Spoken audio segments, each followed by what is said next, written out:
കൂട്ടക്കൊല നടന്നതിന്റെ പിറ്റേന്ന് മൈതാനത്തിലെത്തിയ ഭഗത് സിംഗിന് അവിടുത്തെ കാഴ്ചകൾ കണ്ട് സഹിക്കാൻ പറ്റില്ല.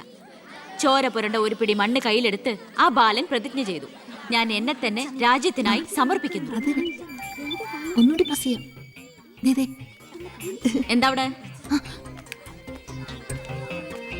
നോക്കട്ടെ,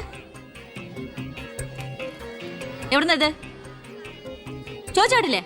അന്ന് കണക്ക് സാറിനെ വെട്ടിക്കൊല്ലാൻ വന്നില്ലേ, അയാളുടെ കയ്യിൽ നിന്ന് തെറിച്ചു പോയതാ. സർ, ഇതാണ് ആ ഫോൺ. പ്രസാദ് കൊല്ലപ്പെട്ട സമയത്ത് പ്രതിയിൽ നിന്ന് നഷ്ടപ്പെട്ടതാണത്. സർ, പ്രസാദ് കൊല ചെയ്യപ്പെടുന്നതിന് മുമ്പ് ഈ ഫോണിൽ നിന്നുള്ള ലാസ്റ്റ് ഔട്ട് ഗോയിങ് കോള് മന്ത്രി ബാലഗംഗാധരമേനോന്റെ ഫോണിലേക്കായിരുന്നു. റിമാൻഡിൽ കഴിയുന്ന പ്രതിയെ വീണ്ടും ചോദ്യം ചെയ്തപ്പോൾ മന്ത്രിയുടെ പങ്കിനെ കുറിച്ച് വ്യക്തമായ സൂചന ലഭിച്ചിട്ടുണ്ട് സർ.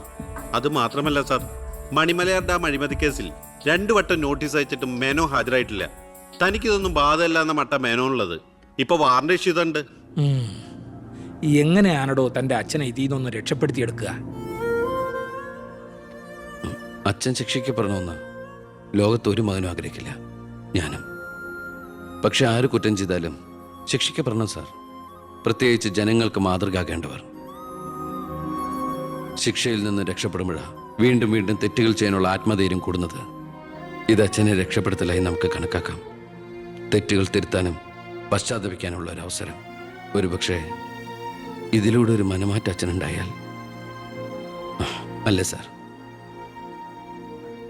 കൂടുതലൊന്നും ഇക്കാര്യത്തിൽ എനിക്ക് പറയാനില്ല.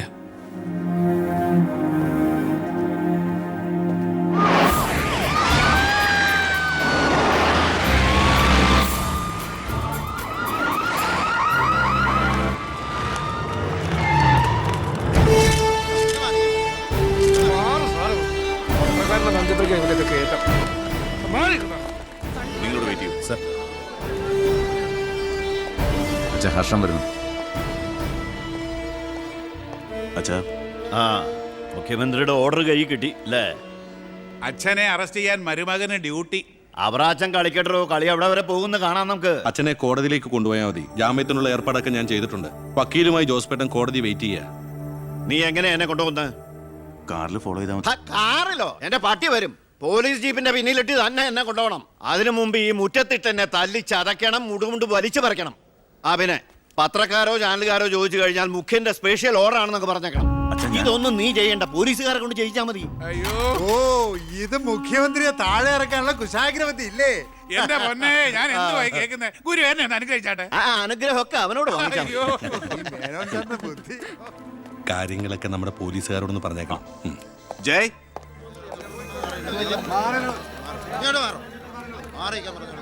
പത്രക്കാരും ചാനലുകാരും ഒക്കെ റെഡിയാ. എന്നാ പിന്നെ തുടങ്ങിക്കോ. നടക്കണം സാർ. പിടിച്ച് തള്ളണോ?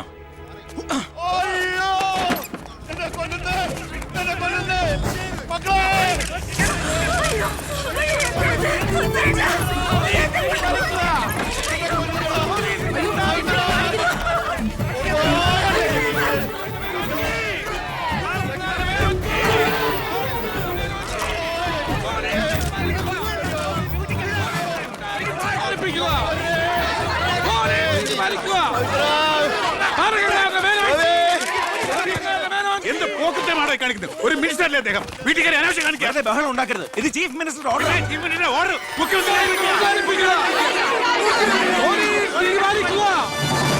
നമസ്കാരം. പ്രധാന വാർത്തകൾ. മന്ത്രി ബാലഗംഗാധര മേനോന്റെ അറസ്റ്റിൽ പ്രതിഷേധിച്ച് കേരളത്തിൽ പലയിടങ്ങളിലും അക്രമങ്ങൾ.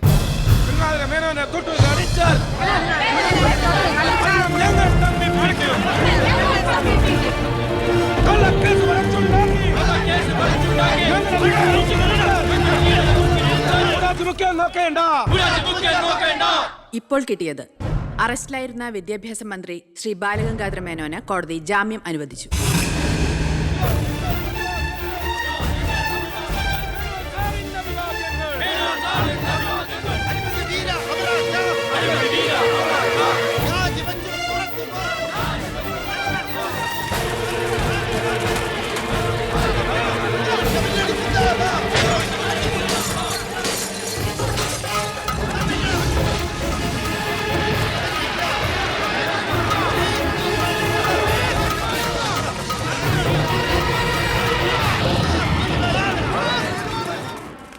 എടോ മേന്നെ, എന്നെ താഴെ ഇറക്കാൻ താൻ കളിച്ച കളി വളരെ ചീപ്പായി പോയി.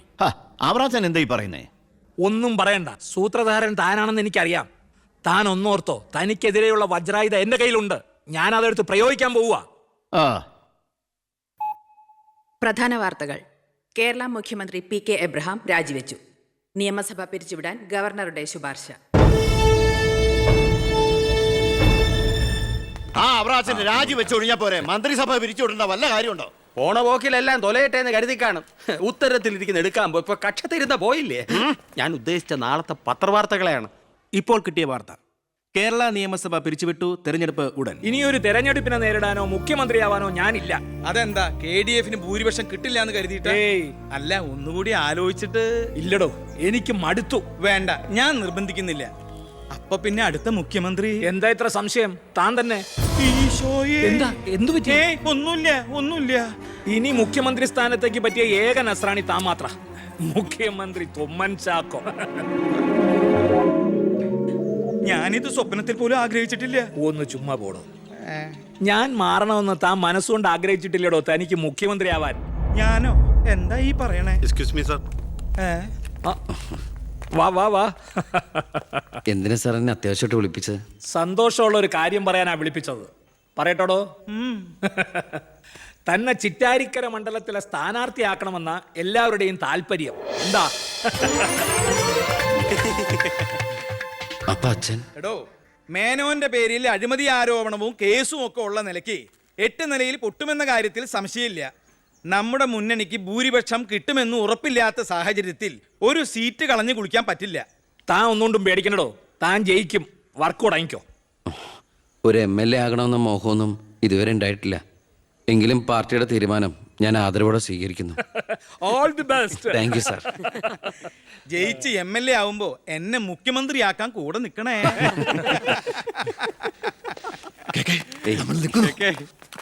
ഞാൻ ജീവിച്ചിരിക്കുമ്പോ ചിറ്റാരിക്കര മണ്ഡലത്തിൽ പുതിയൊരു സ്ഥാനാർത്ഥിയെ കുറിച്ച് ചിന്തിക്കേണ്ട കാര്യമില്ല. അത് നടക്കില്ല. എടോ, കഴിഞ്ഞ 25 കൊല്ലമായിട്ട് ഞാൻ MLA ആയിരുന്നു, മന്ത്രിയായിരുന്നു. പക്ഷേ ജനത്തിന് ഇപ്പൊ തിരിച്ചറിവ് വന്നു തുടങ്ങി. എന്നെ ഓരോ സീറ്റും വിലപ്പെട്ടതാ. വാശിപ്പുറത്ത് അത് വെറുതെ പാഴാക്കി കളയരുത്. താനെ പോടാ അവിടുന്ന്. എനിക്കെതിരെ ഇതിലും വലിയ ആരോപണങ്ങൾ ഉണ്ടായിരുന്ന കാലത്തും കേരളം മുഴുവൻ ജനപക്ഷ തരംഗം ആഞ്ഞടിച്ചിട്ടും വൻ ഭൂരിപക്ഷത്തോടെ വിജയിച്ചവനാ ഈ ബാലഗംഗാധരൻ. ഇന്നിപ്പം പുളിച്ച പൗരധർമ്മം വിളമ്പുന്ന ഈ തൊമ്മിച്ചനടക്കം പലരും അന്ന് തോറ്റു തുന്നം പാടി ചരിത്രം മറക്കണം. ഞാൻ തോറ്റത് നിങ്ങളുടെ ഗ്രൂപ്പ് കാലു വാരിയതുകൊണ്ടാ. വേറെ ആരും അല്ലല്ലോ മേന്നെ, തന്റെ മകനല്ലേ സ്ഥാനാർത്ഥി. കൊള്ളാം. അവറാച്ചന്റെ 18ാമത്തെ അടവ് കൊള്ളാം. അച്ഛനെതിരായി മകനെ വെച്ച് കളിക്കുക. ഇതേ പിള്ളേര് കളിയല്ല. ജനപക്ഷത്തിന്റെ സ്ഥാനാർത്ഥി നിസ്സാരക്കാരനല്ല. എന്തൊക്കെ പറഞ്ഞാലും മുഖ്യമന്ത്രി രാജിവെക്കുന്ന കാര്യമല്ല. പിന്നെ ചിറ്റാരിക്കര മേനോൻ സാറിന് തന്നെ വേണം. അതൊഴികെ മറ്റെല്ലാ സ്ഥാനാർത്ഥികളെയും നമുക്ക് അംഗീകരിക്കാം. പക്ഷേ മേനോൻ സാറിനെ മാറ്റി നിർത്തിക്കൊണ്ടുള്ള ഒരു ഒത്തുതീർപ്പിനും ഞങ്ങൾ ആരും തയ്യാറില്ല. അതെ, മേനോനെ സ്ഥാനാർത്ഥിയാക്കിക്കൊണ്ടുള്ള ഒരു ഒത്തുതീർപ്പിന് ഞങ്ങൾ നേരല്ല. പാർട്ടി പുലർത്തി പോകാൻ നിന്നവരവര് തെരഞ്ഞെടുപ്പ് പെട്ടെന്ന് വന്നപ്പോ ഇവിടെ തന്നെ കൂടി.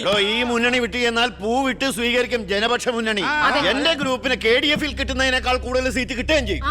ദിവാകര, ഇനി ഇവിടെ നിൽക്കണ്ട, പാടോ പോകാം. അയ്യേ, നിങ്ങൾ ഇവിടെ ഇരിക്കി. ആരെങ്കിലും എന്തെങ്കിലും തമാശ പറഞ്ഞു വെച്ചാൽ അത് കാര്യാക്കുക.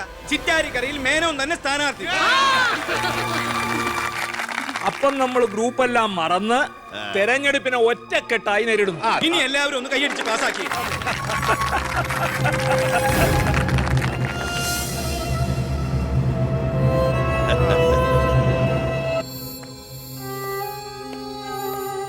വിഷമിക്കണ്ടോ, താൻ ചെറുപ്പമല്ലേ, ഇനി അവസരമുണ്ട് ഒരുപാട്. എനിക്കൊരു വിഷമമില്ല സാർ. ഒരു MLA ആകാൻ വേണ്ടി വ്രതം നോറ്റെടുക്കുന്ന ഒരാളല്ല ഞാൻ. അധികാരത്തിന്റെ അപ്പകഷ്ണം കിട്ടാൻ ചെയ്തു കൂട്ടിയ നെറുകേടുകളൊക്കെ പരസ്പരം മറക്കും, എല്ലാം പൊറുക്കും, എല്ലാവരും ഒന്നാക്കും. അധികാരം കിട്ടിക്കഴിയുമ്പോൾ പിന്നെയും തമ്മിൽ തെല്ലും പിരിയും. പക്ഷേ കൂടെ നിൽക്കുന്ന എന്നെ പോലുള്ള അണികൾക്ക് അത് ചിലപ്പോൾ ഉൾക്കൊള്ളാൻ കഴിഞ്ഞെന്ന് വരില്ല, എളുപ്പം ദഹിച്ചെന്ന് വരില്ല. വരട്ടെ സാർ.